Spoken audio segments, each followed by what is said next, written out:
ജയിലിൽ നിന്ന് മുങ്ങി കിണറ്റിൽ നിന്ന് പൊക്കി. ഇതാണ് മനോരമ ഒന്നാം പേജിലെ ഏറ്റവും പ്രധാനപ്പെട്ട വാർത്തയായി നൽകുന്നത്. കണ്ണൂരിൽ കൊടും കുറ്റവാളി ഗോവിന്ദചാമിയുടെ ജയിൽ ചാട്ടം പിടിച്ചത് മണിക്കൂറുകൾ കഴിഞ്ഞ് 4 കിലോമീറ്റർ അകലെ കിണറ്റിൽ നിന്നും മനോരമ ഒന്നാം പേജിൽ പറഞ്ഞു വെക്കുന്നുണ്ട്. അതോടൊപ്പം തന്നെ ഇനി ഉൾപേജിലേക്ക് പോയാൽ വളരെ വിശദമായി ആ ചിത്രം കൂടി വളരെ പ്രസക്തമാണ്. കൂസലില്ലാതെ കണ്ണൂർ സെൻട്രൽ ജയിലിലെ തെളിവെടുപ്പിന് ശേഷം ചിരിക്കുന്ന മുഖവുമായി ഗോവിന്ദചാമി. ആദ്യം ചിരി ഉണ്ടായിരുന്നില്ല, പിടിക്കുമ്പോൾ പിന്നീട് ചിരിച്ചു തുടങ്ങി.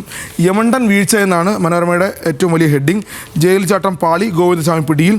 സർക്കാരിൻ്റെ സുരക്ഷാ സംവിധാനം സർവത്ര പാളി എന്നും മനോരമ പറയുന്നുണ്ട്. യമണ്ടൻ വീഴ്ച എന്നാണ് അതിനെ വിശേഷിപ്പിക്കുന്നത്.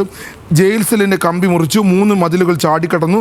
CCTV ഉണ്ടായിട്ടും ജയിൽ അധികൃതർ ഒന്നും കണ്ടില്ല. പിന്നെ വലിയ ഗ്രാഫിക്കൽ അല്ലെങ്കിൽ ആ ചിത്രങ്ങൾ സഹിതമുള്ള എങ്ങനെയാണ് ഓരോ ദിവസവും എത്ര ദിവസം, അതായത് താടി വളർത്താൻ അനുമതി വാങ്ങുന്നു, താടി നീട്ടിയ ശേഷമുള്ള ചിത്രം. ജയിൽ അധികൃതർ രേഖകൾ ചേർക്കുന്നില്ല, ഭാരം കുറയ്ക്കാൻ ചോറ് ഒഴിവാക്കി, ചപ്പാത്തി മാത്രം. അങ്ങനെ അവസാനം പിടിയിലാകുന്ന കിണറ്റിൽ കിടക്കുന്ന അതുവരെ ഗ്രാഫിക്കൽ വിഷ്വലൈസേഷനോട് കൊടുക്കാനായിട്ട് മനോരമ ശ്രമിക്കുന്നുണ്ട്.